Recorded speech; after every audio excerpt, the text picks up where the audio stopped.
जिला के घिलार प्रखंड में पहुंचे हैं। आज हमारा दौरा मधेपुरा विधानसभा को लेकर के था, जहां आज हमारे साथ खास बातचीत करने के लिए मधेपुरा विधानसभा के जनसुराज पार्टी के भावी उम्मीदवार है और मधेपुरा अनुमंडल अध्यक्ष सुनील कुमार सुमन जी है, जो एक्स एयरफोर्स, और उससे हम खास बातचीत करेंगे। सबसे पहले तो मेरे चैनल में बहुत बहुत स्वागत है जी। बहुत बहुत धन्यवाद।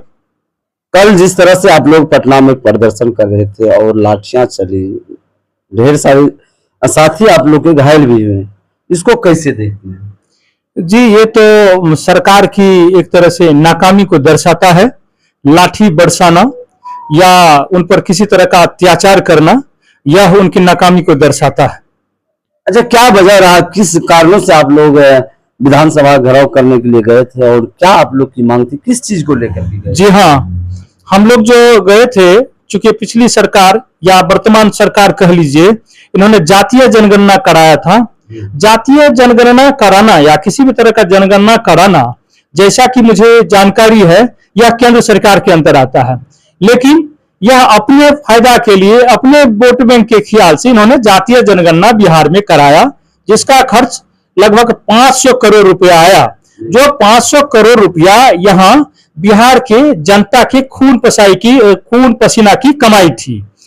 जब इन्होंने कराया तो उनसे जो रिजल्ट निकला, उसमें पाया गया कि 94 लाख परिवार जो कि गरीबी रेखा के नीचे था, उनकी हालत काफी दयनीय थी। तो उन्होंने घोषणा किया कि इन लोगों को 2-2 लाख रुपए का सहायता राशि मुहैया कराएंगे। साथ ही साथ इन्होंने 50 लाख परिवार ऐसे थे जो कि भूमिहीन थे, जिनको बसने के लिए जमीन नहीं थी, कहीं सड़क के किनारे, किसी के जमीन में बसा हुआ था, तो वह अपना जीवन निर्वहन भी ठीक से नहीं कर पा रहा था। एक मानव का जो जीवन होता है वह, क्योंकि बसने के लिए भी जमीन नहीं थी, तो सरकार ने उन्हें उनसे वादा किया कि हम 3 डिसमिल जमीन मुहैया कराएंगे, लेकिन वह जमीन भी मुहैया नहीं हो पाया। साथ ही साथ अभी बीच में आपने सुना होगा कि सर्वे का काम चालू करवा दिया, और जो सर्वे का काम था उसमें इनका कुछ भी काम अभी तक नहीं हुआ। केवल घूसखोरी, भ्रष्टाचार के अलावा कुछ नहीं। आते हैं कर्मचारी बैठ करके, और उनके पास में डॉक्यूमेंट्स नहीं है कुछ, तो कहीं ना कहीं कुछ न कुछ बहाना शुरू करते हैं। जब आप देखेंगे तो उनका 50% भी काम नहीं हुआ है, क्योंकि यह सर्वे नहीं, एक तरह से लड़वे की तरह है। इन्होंने जो व्यवस्था दी है, उस व्यवस्था से सर्वे भी संपन्न नहीं हो सकता है। तो हम जनसुराज पार्टी के तरफ से आपको आश्वस्त करना चाहते हैं कि सरकार की जो ये बदनीति थी, सरकार की जो ये वादा खिलाफी था, जो उन्होंने वादा किया और वादा को पूरा नहीं किया, तो इसको लेकर के हमारे जनसुराज पार्टी के संस्थापक श्री प्रशांत किशोर जी ने ऐलान किया कि हम लोग विधानसभा का घेराव करेंगे, और राज्यपाल को, जो हम लोगों ने पिछले कुछ महीनों में लगभग 1 करोड़ हस्ताक्षर अभियान चलाकर लोगों से लिया था कि इनके सपोर्ट में, कि अगर ये सरकार काम नहीं की है तो इस सरकार को पद पर या सरकार को पावर में नहीं रहने का कोई औचित्य है, नहीं रहने दिया जाए। आप लोग जब वहाँ पे हस्ताक्षर करा करके सपोर्ट किया राज्यपाल महामहिम को, क्या कुछ आश्वासन मिला? आश्वासन तो देखिए, यह तो मिलता ही रहता है, यह झूठा आश्वासन होता है। इन सरकार का मंशा बहुत ही क्या एक सप्ताह में आप लोग को क्लियर करेंगे, क्या कीजिएगा आप लोग? नहीं, अब तो देखिए आगे विधानसभा चुनाव भी आने वाला है, मुझे तो नहीं लगता है कि ये क्लियर करेंगे। जो सरकार बहरी है, गूंगी है, जो लाठी से जवाब देती है, कम से कम उनका कहना था कि आप लोग इस बात को रखे हैं, हम लोग विचार करते हैं, और विचार करने के बाद बहुत जल्द आपको एक जवाब देंगे, लेकिन यह कुछ जवाब तो देती नहीं है। तो मुझे लगता है कि आगे विधानसभा चुनाव में जनता बखूबी सब बात को अब समझ चुकी है, तो इनको जवाब देंगी। क्या लगता है इस बार प्रशांत किशोर जी बदल पाएंगे? आप लोग पूरे बिहार को बदल पाएंगे? जी हाँ, ये जो बदलाव है, यह बहुत ही तीव्र गति से, दिन दुनी रात चुगनी, जो जनसुराज पार्टी के फेवर में आ रही है।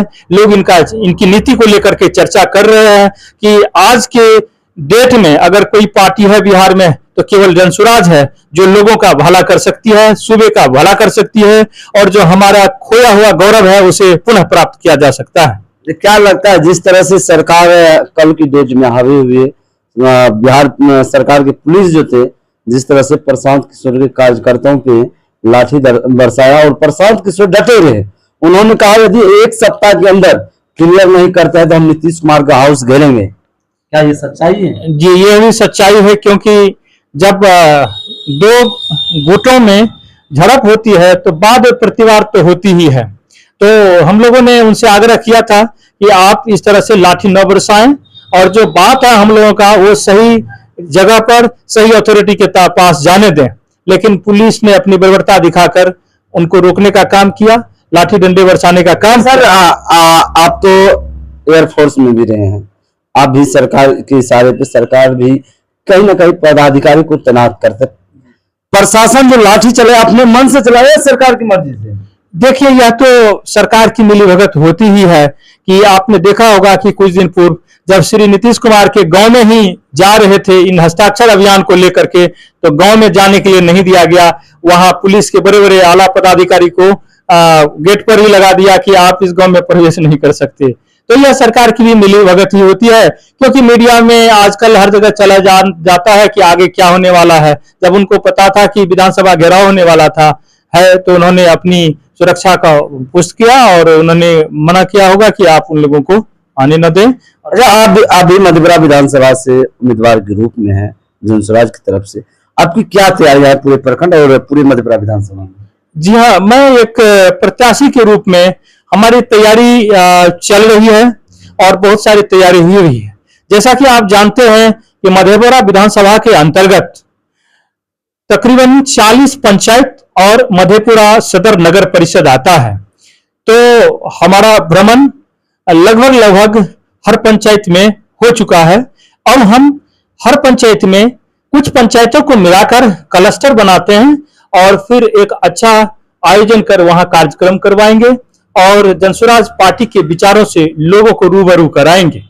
अच्छा, आप लोगों से मिलते हैं, लोगों का क्या रिजेक्शन आपके प्रति मिलता है, कैसे आप देखते हैं? लोग बहुत ही हमारा हौसला अफजाई करते हैं और उनका कहना है कि आप मेहनत करते रहिए, आप अपनी बात लोगों को बताते रहिए, और पार्टी का जो विचार है, आइडियोलॉजी है, वह आजादी के बाद से अभी तक किसी ने नहीं दिया है। क्योंकि अभी तक जो राजनीतिक आजादी तो लोगों को मिल गया है यहाँ कि ठीक है हम अंग्रेजों से छुटकारा पा लिए, लेकिन सभी लोग बहुत ही बदहाली में अपना जीवन यापन करते हैं, अर्थात आर्थिक आजादी उनके जीवन में संभव नहीं हुआ। आप बहुत बार सुने भी होंगे कि बच्चे फटेहाल हालत में हैं, उनका शिक्षा का कोई हिसाब किताब नहीं है, और जो हमारे युवा है वो भटक रहे हैं, उनके लिए कोई रोजगार की व्यवस्था नहीं है। तो इस प्रकार से बूढ़ों लोगों का सम्मान नहीं है, तो इस प्रकार महिलाओं पर भी अत्याचार हो रहा है। तो हर जगह देखते हैं कि आपका जो व्यवस्था है वह त्रस्त है। तो इसीलिए इस व्यवस्था परिवर्तन के मुहिम में जुड़े हुए हैं और लोगों का अच्छा रिस्पॉन्स है। मुझे लगता है कि विधानसभा चुनाव आते आते सभी लोग समझ जाएंगे कि जनसुराज ही यह एक पार्टी है जिससे कि हमारे सूबे का कल्याण होगा, तो वो लोग जरूर अपना आशीर्वाद देंगे।